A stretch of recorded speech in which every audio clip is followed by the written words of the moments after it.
Hello BookTube, welcome back to AusBooks where I'm talking about random Australian books I own and we're slowly marching towards the end of the 1800s. Again, I don't even know how long we've been doing Australian books from the 1800s by this point, but I do know it's been a while. I think we only may have like one more book to talk about before we hit the 20th century finally.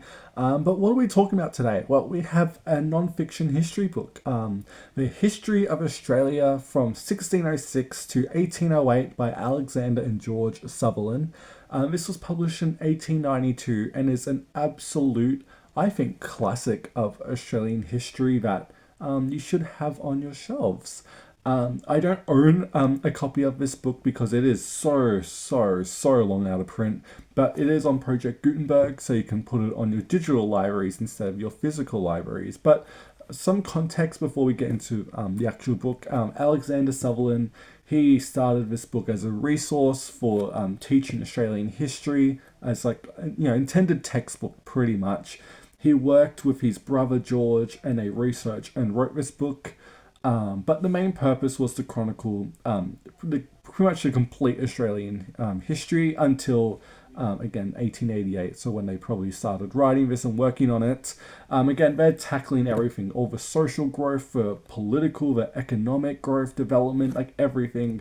And it was a real success. It was a big bestseller when it came out, put in schools everywhere at the time. And again, I think it's kind of been remembered as a bit of a classic. But yeah, so let's talk about it. So the narrative starts with a quick, really good summary of the maritime explorations of Australia, starting with the Dutch in the early 1600s and chronicling certain maritime trips where they would encounter Australian land without really, I think, knowing. It's very interesting to see, and obviously they get to Cook and the First Fleet and all that stuff, and then they do an amazing job documenting the first couple years, the first colony and how chaotic and awful it really was. Obviously we're going back to Arthur Phillip and Watkins Tenge again. We've talked about these people before, and it's just so well done, and I love it so much. We again get to learn about the explorers like Matthew Flinders and a lot of other people like that. And while all of that's going on, and again, William Buckley too, and a lot of other important figures that have kind of been lost to time unless you're an absolute nerd like me, and really doing good jobs at putting these figures in their context. It's just incredible. And of course, we get to learn about the explorations into Victoria and Western Australia. And of course, Eureka happens.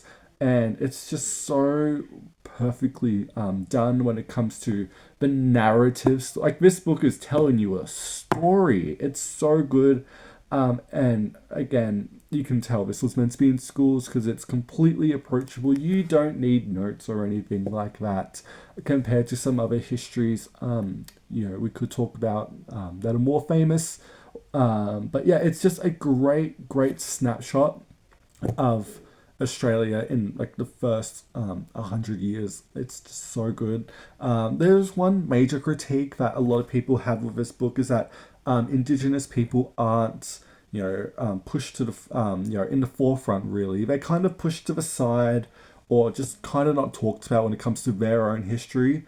And that is true a good decent amount of time, to be honest, especially when it comes to like before the British arrived with Cook and all that. But in saying that, I think Alexander and George do a really good job in terms of documenting the history of the British with the Indigenous people and talking about, yes, there were brutal conflicts on both sides when it came to attacking each other, but there were glimpses and moments where they genuinely did work together, and you don't hear about those much, over time. But it's interesting to see, even back in the 1890s, there was already a start of a cultural change when it came to talking about these early years. I really enjoyed it, but again, I can see how people would want more from that. And even talking about when all the convicts came and all the diseases they brought over, they didn't know that. They were literally like, "What do you mean these people have smallpox here too? We escaped that from England." Like they didn't know, and I find little bits like that to be really interesting too. But yeah, there's not much to say really. It's just a really great history book that you should check out. It's LibriVox has it. Like it's so old, you can find it pretty much anywhere except physically. And it's just a well-written history, to be honest. It deserves to be, I think, up there with Manning Clark and Robert Hughes, and I'm trying to think of some more, but they've kind of escaped my mind, to be honest. But when it comes to the first 100 years of Australian history, you can't go wrong with this book. You can find it again, public domain. Go hunt it out and tell me what you think about it. So yeah, so go read the history of Australia from 1606 to 1888 and tell me what you think about it. So thank you so much for watching BookTube, and I will see you next time.